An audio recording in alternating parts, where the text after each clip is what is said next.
Traders, FX Pip Collector here. Today is Wednesday, September 25th, and I'm going to be analyzing the pound US dollar, starting on the monthly, working my way all the way down to the 1 hour time frame for the full top-down analysis. So on the pound dollar, I think that my analysis is that I've been preaching for months now is definitely following through.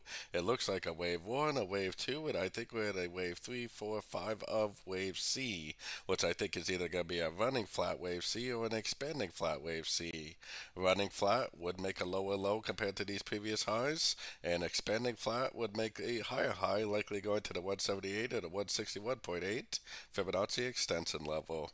Going down to the weekly time frame, that means that this is likely a wave 1. I think that this ABC in the middle right here is a running flat wave 2, and I think we're already in that wave 3. So this is like a 1 of 3, 2 of 3, and I believe this wave 3 of 3, at least on the weekly time frame, should continue to make those higher highs, higher lows, all part of that big wave 3. So taking it right down to the daily time frame. On the daily time frame, I got my Fibonacci extension off the last impulsive move up, projected out the bottom of the last correction, which was a perfect three-wave correction. You'll notice that we're right in between two Fibonacci levels, which gives me a lot of confidence that even if it does go down, that it is very likely just going to be a correction to the uptrend.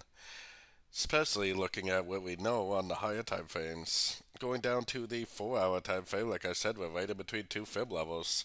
So I really do not think this move down is anything beyond a correction to the last move up. Hopefully on the shorter time frames we can identify three waves down, we can identify an entry to go long for the continuation of this uptrend.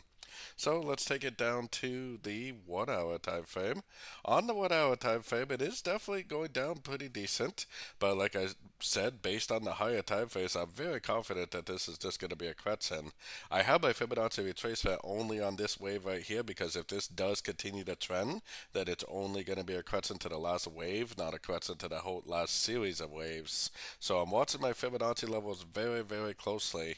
I'm looking for 1, 2, 3 waves down. I don't know what Fibonacci level it will respect, so I'm just going to observe it. When it does make it a nice impulsive engulfing move to the upside at a Fibonacci level, then I definitely will take it as a long opportunity for the continuation of the uptrend.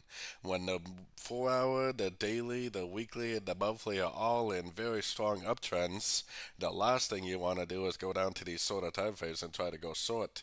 Instead, you need to really highly focus on going long every single pullback you see for the continuation of what is likely a wave 3 of either an expanding flat or a running flat. So don't forget to join my free Discord group, which is linked over here in the corner, and as always, thank you and happy trading.